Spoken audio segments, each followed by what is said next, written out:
How do foreigners and people living abroad view the tapestry of the Western Balkans?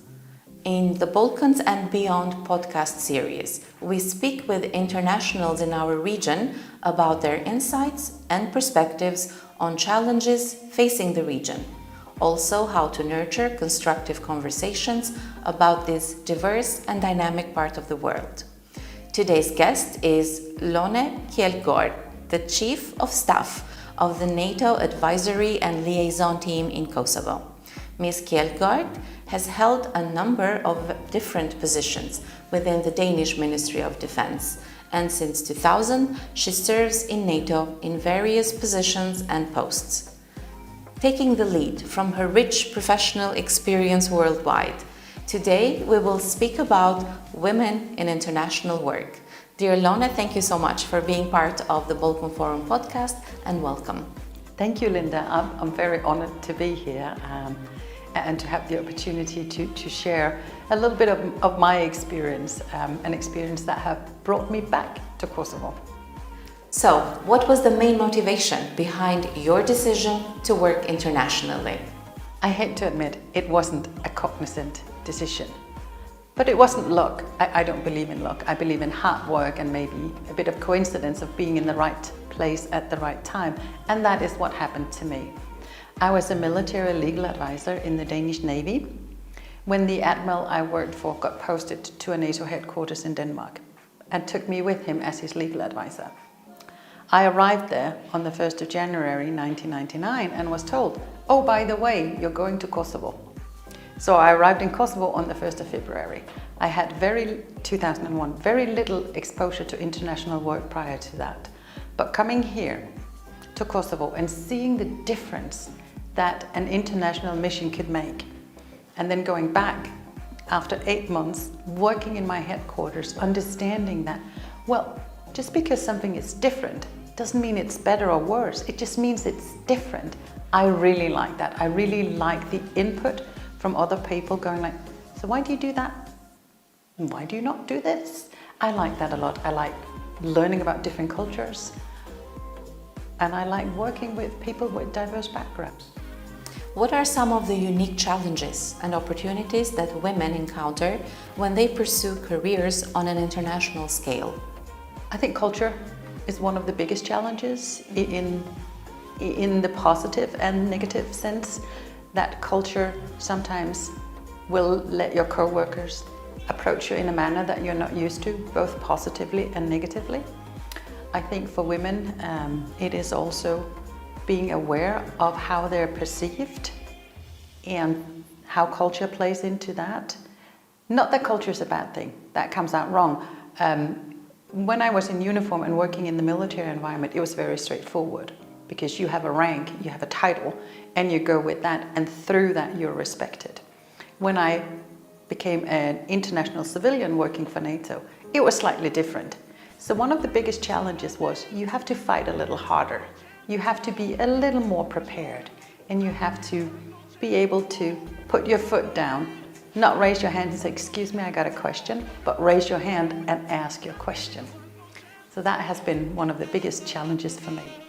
That's such a good message. Raise your hand and ask the question. And other than challenges, what are some of the benefits as a woman working internationally?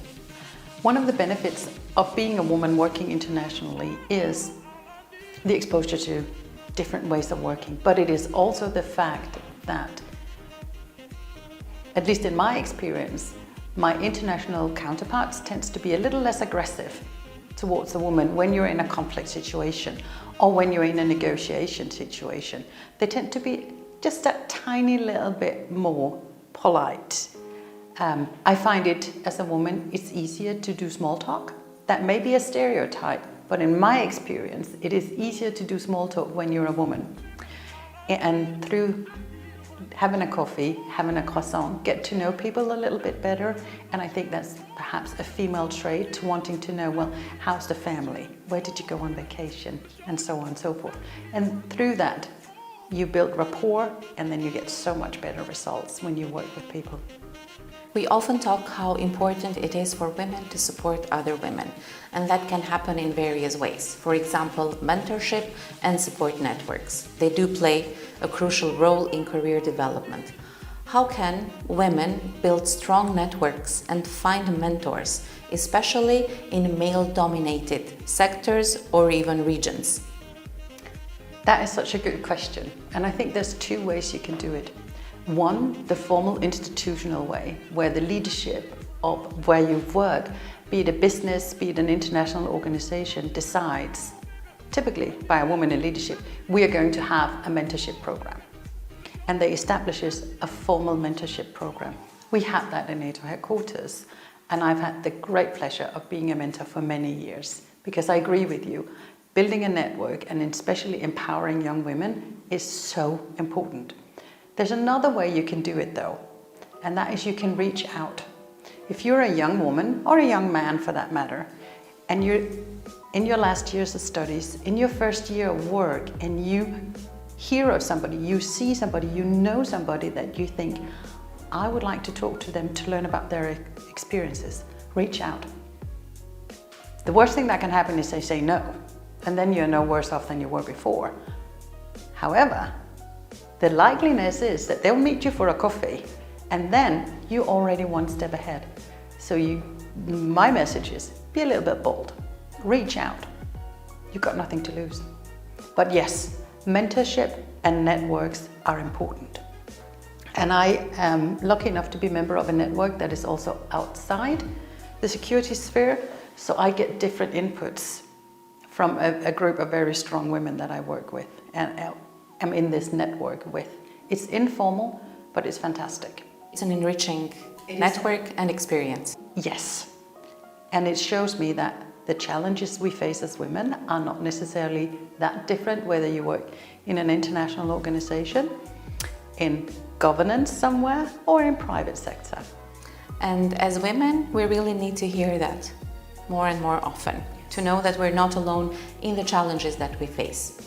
Also, in some cultures, gender bias can be a bit more pronounced. How can women who work internationally contribute to create a positive impact while working in foreign countries? In my experience, you can do that two ways. One, you can utterly and thoroughly ignore the gender bias and walk in the room and do your job.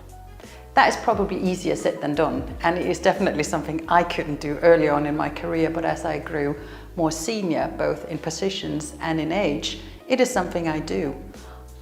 I will not be put aside because I'm a woman. I will not be told to go sit over in the corner or fetch coffee. Again, easier said than done when you're a bit older. The other thing is to be aware of the culture. Be aware, and by that I mean working culture. I don't necessarily mean the bias that might be in society, but what roles do women normally play in the international community where you are? Are they in support functions? Are they generally represented throughout the entire structure? And then find out the ones that are maybe in leadership roles, how did they get there? Use the systems to figure out how can that support me in wanting to go where I am. So it's be aware of the system and use the system, but also at the same time, don't allow anybody to tell you to go fetch coffee if that is not your job. Very true. And how can women leverage their inherent strengths to foster meaningful dialogue and reconciliation in societies that have been affected by conflict? There's a number of ways that women can do this. First of all, they need to be at the table when we're negotiating. Whether we are negotiating between two capitals on normalization, or whether we're negotiating a lasting peace after a conflict, it's very important to have women there. Studies and evidence shows that women have a different perspective. Some may say they focus more on the softer values. Some may say they focus more on family values or societal values. And I believe there's a certain part of truth in that.